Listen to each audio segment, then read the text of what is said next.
ఆరోగ్యరీత్యా చెప్పాల్సి వస్తే మనిషికి నవ్వటం అనేది ఎంత ప్రాణావసరమో ఏడవటం కూడా అంతే ప్రాణావసరం, అంతే ఆరోగ్యకరం. ఆసక్తికరమైన నమ్మలేనటువంటి ఈ విషయాల్ని ఈ వీడియోలో మనం తెలుసుకోబోతున్నాం.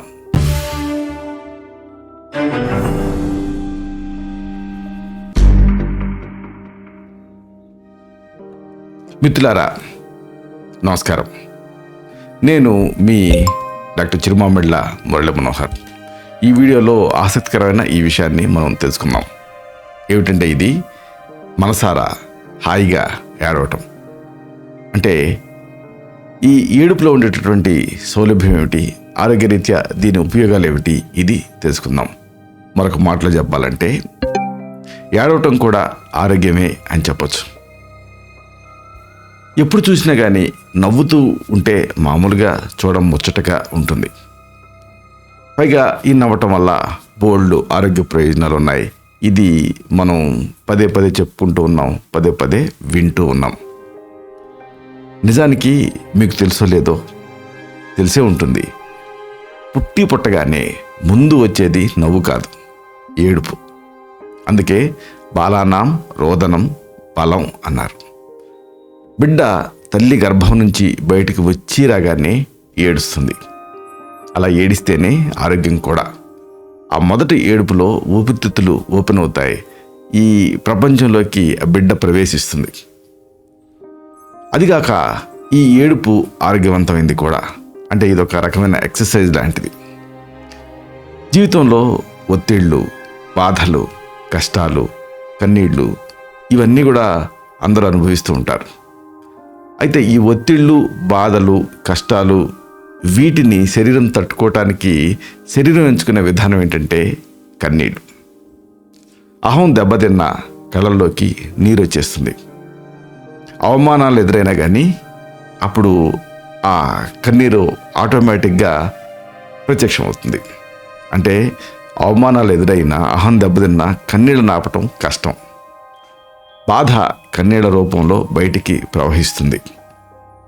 భావోద్రేకాల్ని బయటపడనివ్వకుండా అది వేశారనుకోండి, అది ఆరోగ్యరీత్యా మంచిది కాదు. అది అంత సులువైన విషయం కూడా కాదు.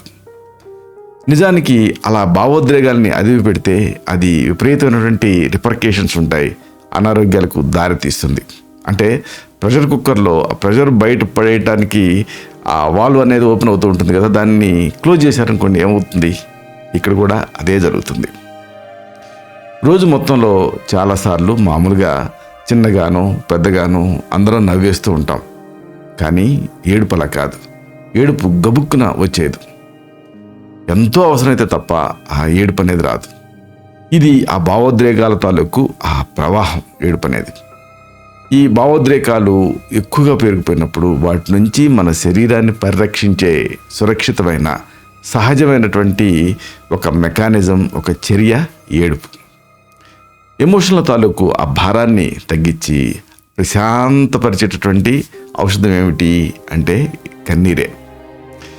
ఎమోషనల్గా ఒత్తిడికి గురైనప్పుడు మన శరీరంలో విషతుల్య పదార్థాలని ఉత్పత్తి అవుతూ ఉంటాయి. మన ఈ శరీరంలో బోల్డ్ని పెరిగిపోతూ ఉంటాయి. అప్పుడు మన శారీరక వ్యవస్థ నుంచి వాటిని తొలగించడానికి, అంటే ఆ విషరసాయనాన్ని బయటపడేయటానికి కన్నీళ్లు బాగా ఉపకరిస్తాయి. ఇది శాస్త్రీయ అధ్యయనాలలో తేలింది. అందుకే దుఃఖపూరితమైనటువంటి భావాల నుంచి ఏడుపు తర్వాత చాలామంది కోలుకుంటూ ఉంటారు. అయితే ఈ ఎమోషనల్ ఏడుపు మరి ఇతర ఏడుపులకి భిన్నమైంది. ఉదాహరణకు ఏదైనా ఉల్లిపాయలు కట్ చేశారనుకోండి, అప్పుడు కళ్ళ నుంచి నీరు వస్తుంది. అయితే ఎమోషనల్ ఏడుపు తాలూకు కన్నీళ్ళు వేరు, ఇలాగా రియాక్టివ్గా వచ్చేటటువంటి కన్నీళ్ళు వేరు. కాబట్టి ఈ డిఫరెన్స్ తెలుసుకోవాలి. అంటే ఎమోషనల్ కన్నీళ్లలో కెటకోలమిన్ అని అది ఎక్కువగా ఉంటుంది. ఈ కెటకోలమైన్ అనేది ఏమిటి అంటే మెదడు సాధారణ పనితీరులో నిమగ్నం అయ్యే ప్రముఖమైనటువంటి ఒక న్యూరో ట్రాన్స్మిటర్. ఒత్తిడి సమయాలలో ఎక్కువ కాన్సన్ట్రేషన్ కలిగి ఉంటుంది ఇది. ఏడుపు అనేది సాయం అవసరమన్న దానికి సూచన. అంటే సాయం కోసం చూస్తున్నాము అనడానికి ఇదొక ఇండికేషను, ఒక ఒక రకమైన సైన్ అని. చూడండి, పిల్లలు కూడా అంతే. అమ్మ దృష్టిని ఎలా ఆకర్షించాలో చిన్న బిడ్డకి బాగా తెలుసు. ఆకలిగా ఉన్నా, అసౌకర్యంగా ఉన్నా ఆ బిడ్డ వ్యక్తం చేసే భాష ఏమిటి అంటే ఏడుపు. కాబట్టి ఈ ఏడుపు అనేది ఒక యూనివర్సల్ ఎక్స్ప్రెషన్. వేరే వాళ్ళు, ముఖ్యంగా ఎక్కువ చదువుతున్న వాళ్ళ దగ్గర కన్నీరు పెట్టుకున్నారంటే అర్థం ఏమిటంటే వాళ్ళ సాయం కోరుతున్నారు అని అర్థం. ఏడవటం అనేది ఆ కమ్యూనికేషన్కి ఒక మంచి సాధనం అని చెప్పొచ్చు. అంటే కొన్ని పరిస్థితుల్లో ఆ హృదయానికి కన్నీరు కిటికీలాగా పనిచేస్తుంది. కన్నీరు ధారలై ప్రవహిస్తుంటే ఆ గుండె లోతుల్లో దాగున్న బాధ అనేది బయటకు వచ్చేస్తూ ఉంటుంది. అంటే హృదయం ద్రవించిపోతుందని చెప్పొచ్చు. ఈ పిల్లలు మామూలుగా ఏడుస్తూ తమ అవసరాన్ని ఎక్స్ప్రెస్ చేస్తూ ఉంటారు. అంటే ఎప్పుడు అవసరమైనా పెద్దల అటెన్షన్ కోసం వాడే ఆయుధం ఏంటంటే ఈ కన్నీరే. కాబట్టి ఎవరైనా సరే ఇతరుల అటెన్షన్ అట్రాక్ట్ చేయడానికి ఒక కాని భాష ఏమిటంటే కన్నీరు. అయితే మరి ఈ కన్నీరు లేదా ఏడుపు వల్ల ఇతర ప్రయోజనాలు ఏమిటి అనేది కూడా తెలుసుకోవాలి. ఏడవటం వల్ల అన్ని టెన్షన్లు తగ్గిపోతాయి. ఇది అందరికీ అనుభవమైనటువంటి విషయమే. ఏ కారణంగా అయితే ఏడుపు వచ్చిందో ఆ కారణం ఏడుపు తర్వాత పలచబడిపోతుంది. ఇది కూడా చాలామంది అనుభవించే ఉంటారు. యాంగ్జైటీ నుంచి మెదడుకి, హృదయానికి ఉపశమనం కలిగించేది ఏమిటి అంటే ఈ ఏడుపు. అంటే మానసిక సమతౌల్యాన్ని ఇది పునరుద్ధరిస్తుంది, ఇది పునఃస్థాపిస్తుంది. ఈ ఎమోషన్ల వెల్లడిలో ఏడుపు అనేది ఒక ప్రాథమిక ఎక్స్ప్రెషన్, ఒక వ్యక్తీకరణ.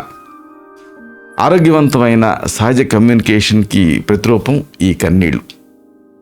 అయితే ఇక్కడ కొంతమంది ఏడవకూడదు, అదేదో ఒక చిన్నతనం అని అనుకుంటూ ఉంటారు. ఈ ఏడవకూడదన్న భావం మానసికంగా అనారోగ్యకరమైంది, అంతగా మంచిది కాదు. ఎందుకంటే ఇది మరింత ఒత్తిడిని కలిగిస్తుంది. ఏడుపుని బలవంతంగా అదిమి పెడితే వేరే ఎమోషన్లని అన్నిటిని బంధించినట్లు అవుతుంది. చాలామంది మగవాళ్ళు ఎంత బాధ వచ్చినా వాళ్ళ నొప్పిని, వాళ్ళ నొచ్చుకోల్ని, భయాన్ని, యాంగ్జైటీని, వీటన్నిటిని కూడా గట్టిగా అదిమి పెట్టేస్తారు తప్ప చుక్క కన్నీళ్ళు కూడా జారినెవరు.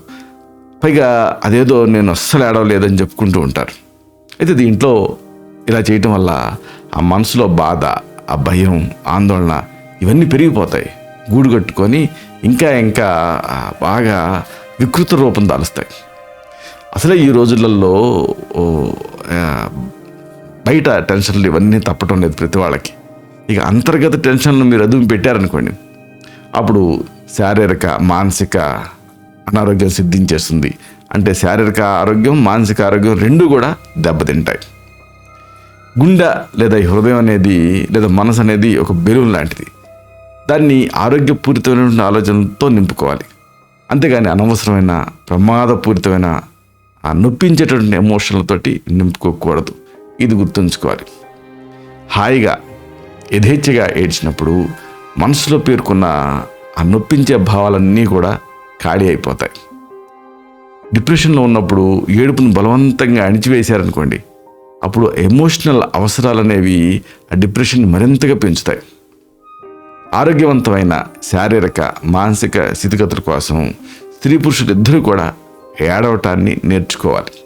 ఒకవేళ అది చిన్నతనంగా అనిపిస్తే ఎవరూ చూడకుండా తలుపులు వేసుకొనైనా సరే హాయిగా ఏడ్ చేయాలి.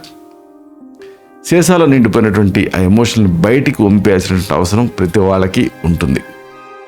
ఏడుపు శరీరాన్ని ఆరోగ్యవంతమైనటువంటి మార్గంలో ఉద్దీప్తం చేస్తుంది. ఒత్తిడిని ఎదుర్కోవడం అనేది ప్రతి వాళ్ళు నేర్చుకోవాలి. దానికి ఆ ఏడుపు అనేది ఒక సాధనం కింద ఉపయోగపడుతుంది. అంతేగాని అది చిన్నతనం కాదు. ఇలాగా సమస్య మనలోనే ఉంటుంది, దానికి సమాధానం కూడా మనలోనే ఉంటుంది. దానిని నేర్చుకొని దాన్ని సరైన రీతిలో వాడుకోవాలి.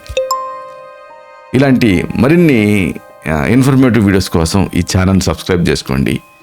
అలాగే ఈ వీడియోలు అప్లోడ్ అవటంతోనే ఆ విషయం మీకు తెలియటం కోసం బెల్ బటన్ని క్లిక్ చేయండి. అన్నిటికంటే ముఖ్యంగా ఇలాంటి మంచి విషయాలు 10 మందికి ఉపయోగపడటం కోసం ఈ వీడియో తాలూకు లింక్ని మీ సర్కిల్స్తో షేర్ చేసుకోండి. శతం జీవ శరదో వర్ధమానః, శతం హేమంతాన్ శతం వసంతాన్.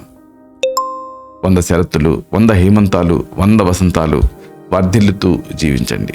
Stay healthy, stay happy, be positive, keep smiling, stay safe. Love you all. శుభం.